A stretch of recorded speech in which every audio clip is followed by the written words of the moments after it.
Hello, wherever you're watching. Hi, I want to share this story. This is my personal story, and I believe I'm not ashamed to share it. It was my personal challenge. I believe it may work out for someone. It may open someone's eyes. when I just when I just started my employment, of course, I had several business ideas, several business ideas in mind, and the written down, laid down right from the time I was young. Whenever I could get an idea, I could note them down. I have a book. I could note them down in my notebook, and I kept investigating. I kept carrying out research about such a business, and I kept adding on notes. Time came after when I finally got out of my course, and God blessed me with a job. Here's what happened. The contract of the job I was doing, the job was for a contract of one and a half year.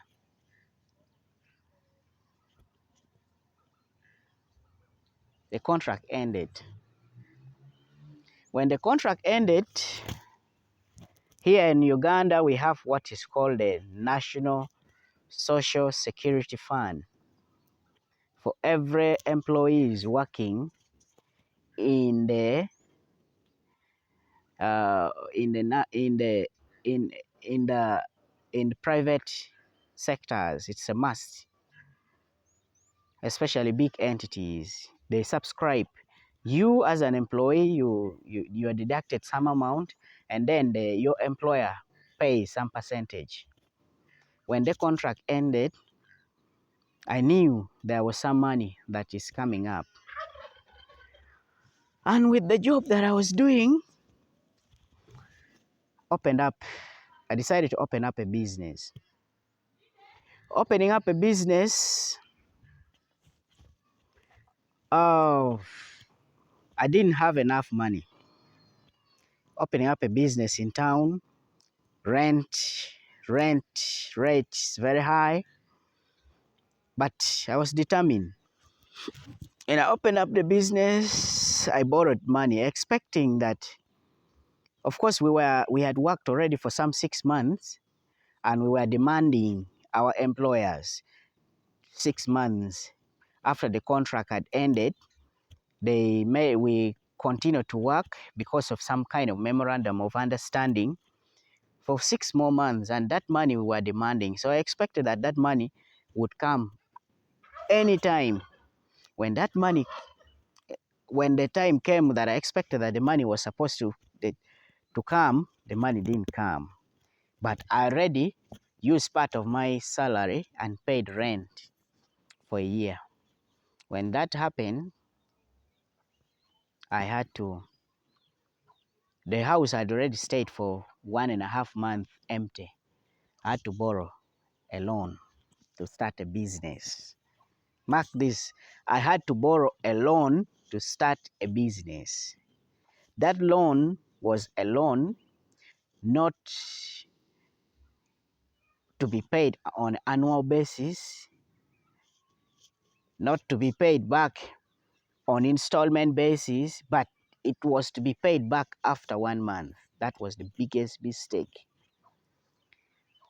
Imagine investing all that money in a retail business that is going to, that is expected, they expect you to take it back with its the principal and its interest.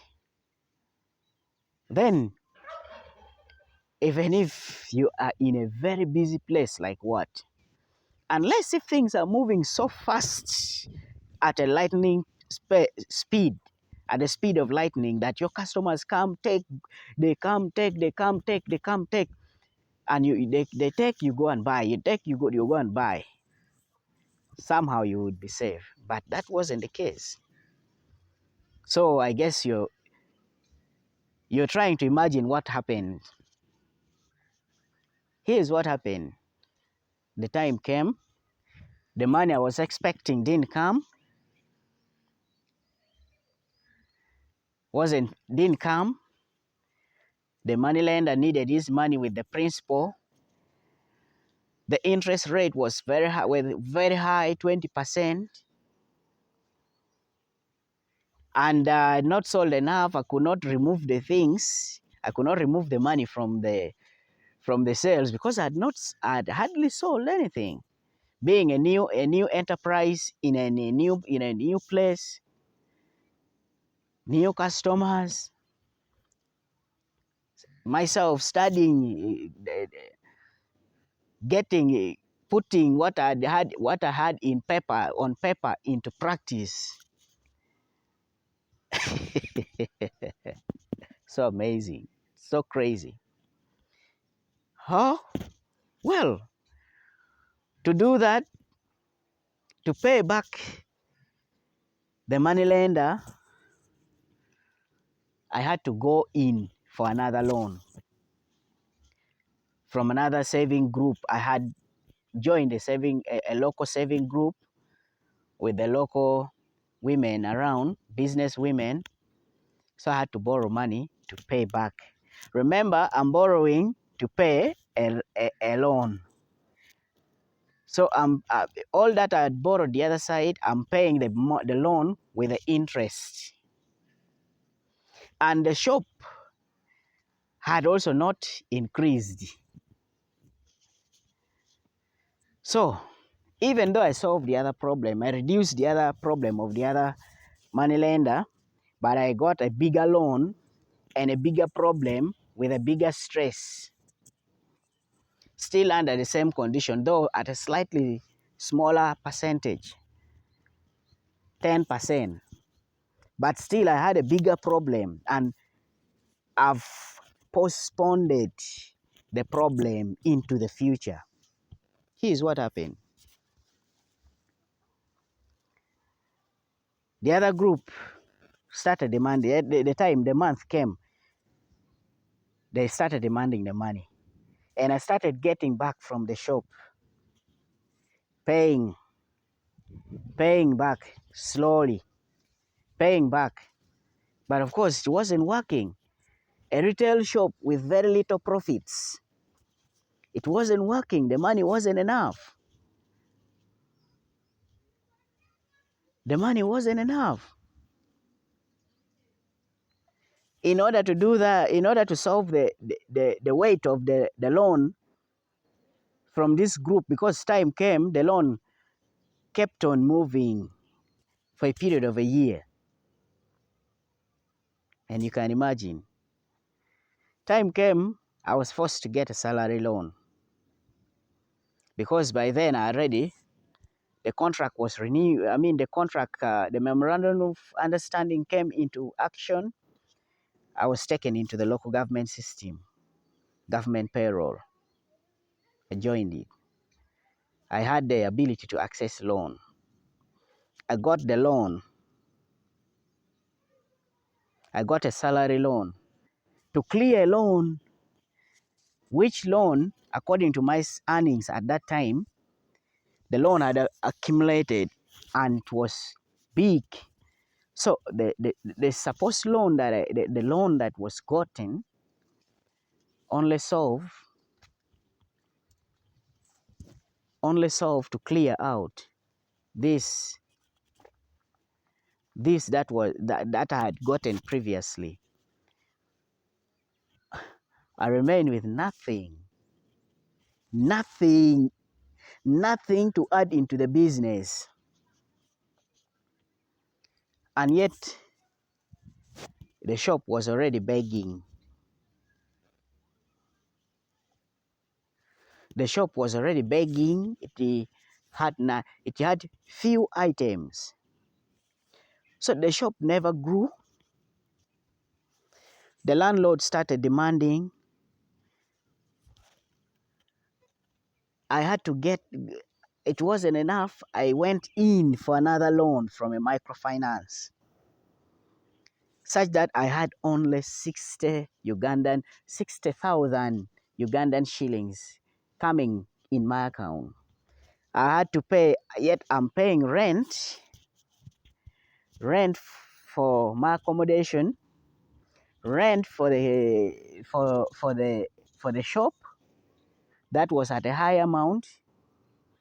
I was to eat, have family members. Things failed. But the, even in the shop, I started borrowing things from the suppliers,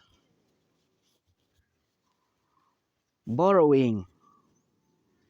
And the suppliers, time came when the suppliers are demanding the house rent for where the shop is demanding, my accommodation where I'm sleeping is demanding, feeding is demanding me, at home the siblings are demanding. The worst moment was when everywhere was demanding. So sad, but I'm glad I'm sharing with someone.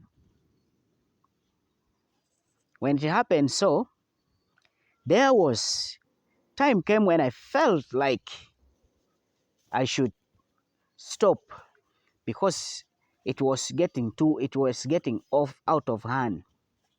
I should stop with the shop. But then here is a reality, and it is one of the main reasons why I'm sharing this video with you. Here is one of the realities that most people go through. Your conscience tells you that it is the right time to stop. But then the proud you within you is telling you, how will people see you? How will people call you a failure? You're failed. How about the feeling that you have a shop? How about the feeling that you have a shop? How will you go? How will you go back and walk in the streets? But I tell you what, it's not about what people think about you. It's not about what people see or say about you, but it is about you, the pressure. It was about me. The pressure that I was getting, loans from up to my neck, from all over,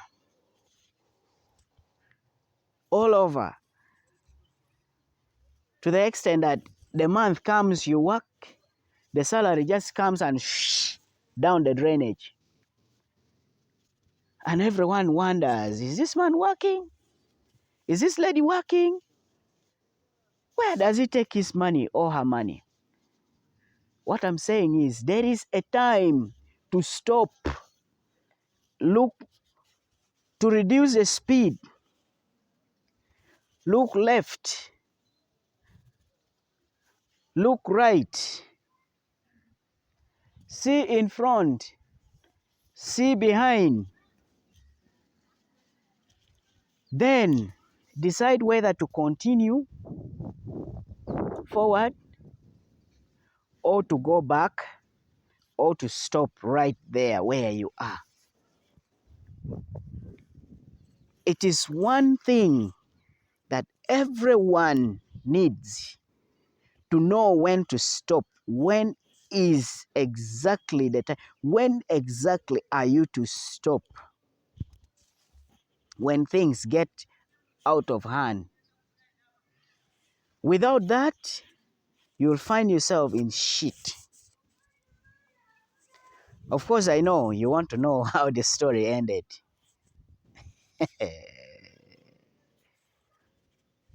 I finally had to stop. I was forced to stop because the landlord of the shop was demanding. I could not pay her. Electricity bills were demanding. Bills were demanding. The shopkeeper, other suppliers were demanding. I had to stop. I was, I had to stop.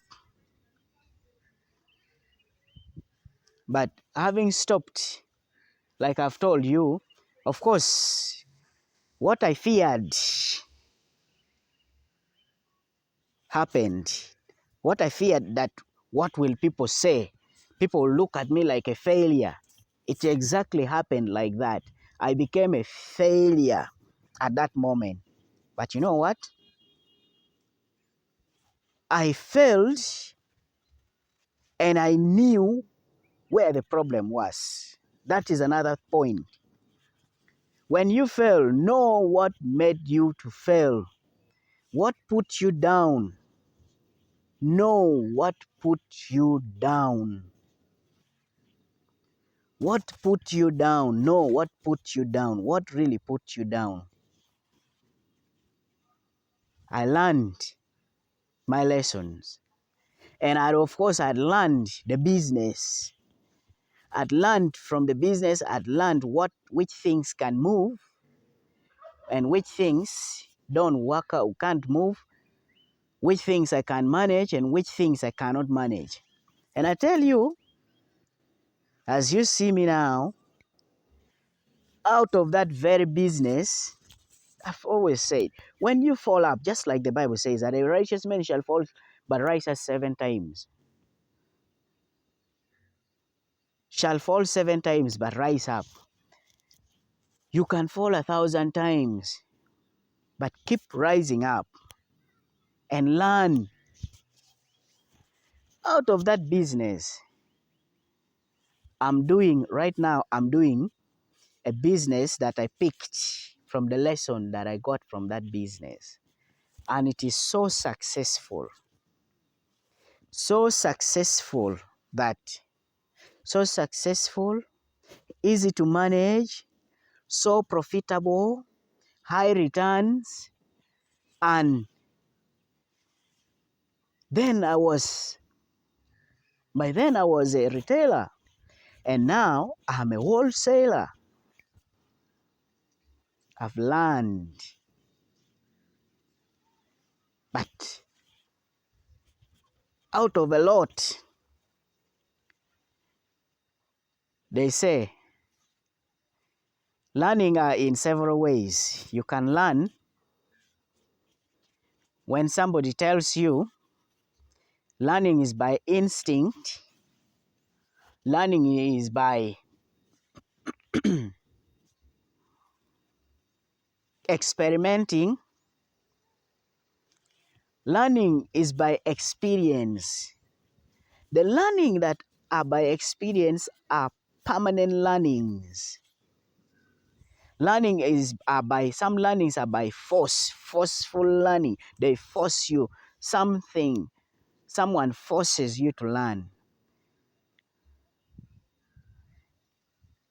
Then there is learning by experience. Your stubbornness forces you to learn. That you can never forget. That becomes a testimony. When one time you get out of the challenge. But if you fail, you remain down there forever. If you refuse to remain down, you will become successful, like I'm telling you now. So that was, or that is my story. Thank you for watching. Share, like it, and tell another person to like and join my channel, to join my account. Thank you.